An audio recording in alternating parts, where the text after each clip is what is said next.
Out of Fresno, California, we have a story that you have a man by the name of Corey Ali Muhammad. They allege that he killed 3 white males because he had a hatred for Caucasian people. But once I start looking through this, I start being very skeptical of this story and feel it's a potential false flag event because they want to possibly push something and they're using this to do it. Let's go roll the clip. What we know is we had 3 people that were shot and killed and 1 person shot at in less than a 2-minute time frame in the city of Fresno. We're getting reports of multiple gunshot incidences in the downtown area. 39-year-old Corey Muhammad is in Fresno police custody tonight after a shooting rampage in downtown Fresno. Police say Muhammad started shooting just hours after authorities announced he was wanted for the murder of a security guard shot and killed last Thursday night. Victim's going to be in a PG&E truck. Not sure if he was struck in the crossfire. Investigators say Muhammad opened fire at a PG&E work truck around 10:30 Tuesday morning near Fulton and Van Ness. He killed the employee in the passenger seat.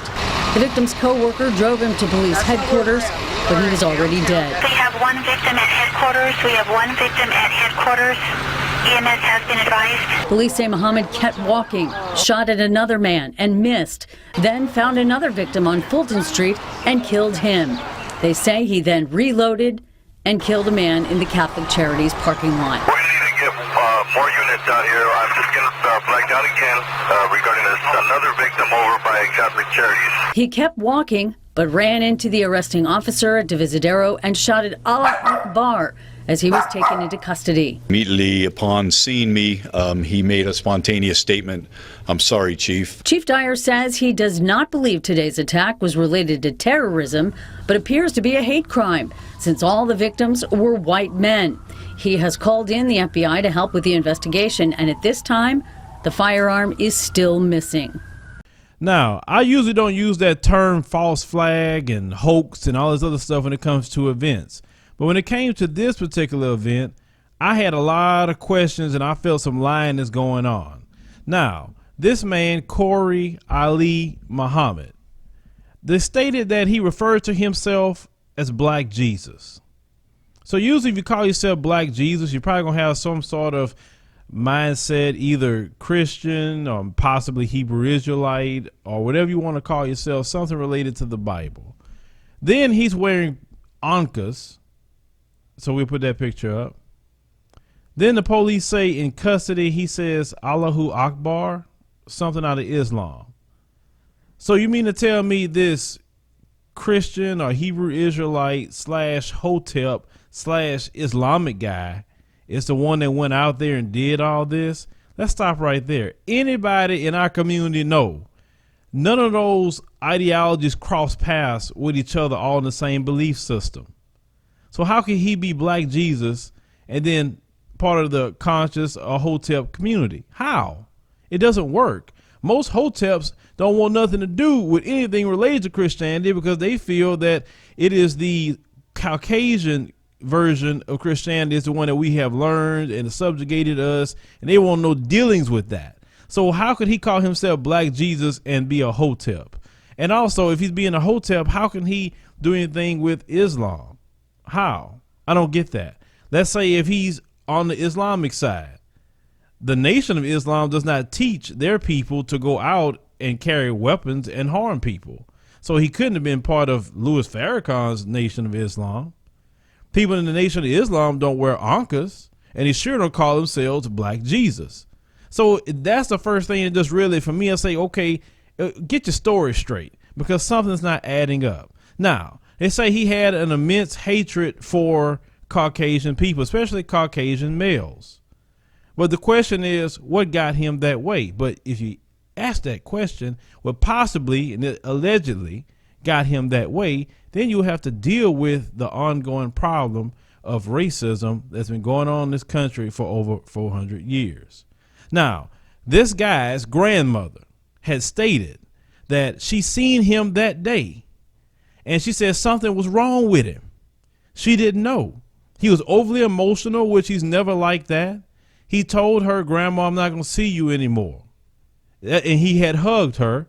She didn't get what he was saying at the time. And he left, and she never seen him again until she heard of what happened from the police and on the local news. Now, let's talk about the actual incident that happened. He goes out and he's just targeting random Caucasian males. He's shooting them. And you mean to tell me when he gets to the point where you have a Caucasian male police officer engage him, he don't get shot, he don't shoot at the police, nothing. He just surrenders and take himself in. How many times have we seen stories where it's been males in our community running away from them and getting shot up, in handcuffs, getting themselves stomped to the ground? We just posted a video last week of those two Gwinnett County sheriffs that got fired. One hit the brother in the face with his hands up. The other one kicked him in the face when he was down in handcuffs. I mean, come on, story after story that we've seen. Eric Garner, Tamir Rice, Rakia Boyd, and you can keep naming all kind of names of people who have died at the hands of police in this nation. And you mean to tell me this guy running down the street, shooting Caucasian males, shoot 3 of them, and the police don't shoot him at all? He just, oh, okay, I give up, and then he gets taken in. And then that's when he mentioned his Islamic Allahu Akbar when he's with the police and say he hated Caucasian people. Y'all don't see something wrong with this picture? Like, what, the police just had some great restraint with this guy all of a sudden? Him in an active killing folks down the street. So I'm questioning a lot of that. And like I say, I'm not saying it didn't happen. I'm not saying it did happen. At this point, it all allegedly happened because it haven't came out in court just yet. But for me, I question this as a potential false flag event and fake news story. I just question it that way. Say, you let me know in the comment section how you feel about this, because it just don't add up with the way they quoting his ideologies. They quickly took down his Facebook page. You couldn't see it, but all the media had all the pictures from his Facebook page. How did they find it so quick? That's the question before Facebook took it down. We can't trust the mainstream media for anything because they're the enemy of the people. They twist stuff. They want to get people fighting against each other. My thing is, what are they trying to do with this event? Are they trying to gin up more conflict between melanated people and Caucasian people? And if they're trying to do that, then you know the elite in this country take advantage of that every time. Are they trying to increase the powers of the police? Or they're trying to lay the groundwork for Trump to send in the feds to Chicago so there won't be no backlash from anybody? What are they really trying to do? That's the only thing I'm saying about the situation.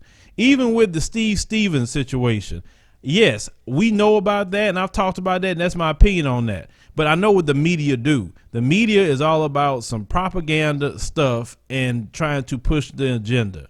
And they already trying to tie in Steve Stevens to this guy, which is two separate things, but they're trying to tie all that in.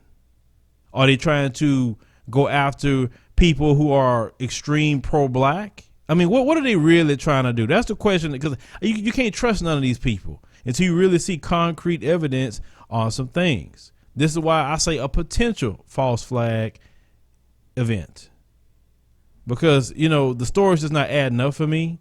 It's just not that blatant. And the people who got killed, they could be innocent people being pawns in something.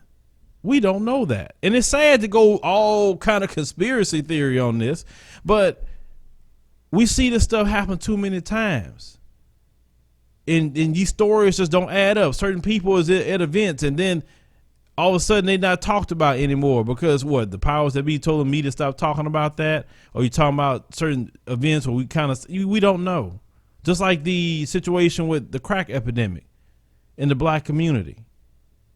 Gary Webb exposed that they dropped that stuff in our community. And he got 3 bullet holes in his head too, and that was a suicide. You know how that goes. But let me know what you think about this, guys, for real, because for me, I just question it until some things come out that I can say this is concrete evidence. I'll go with it. And once again, I'm not saying it didn't happen.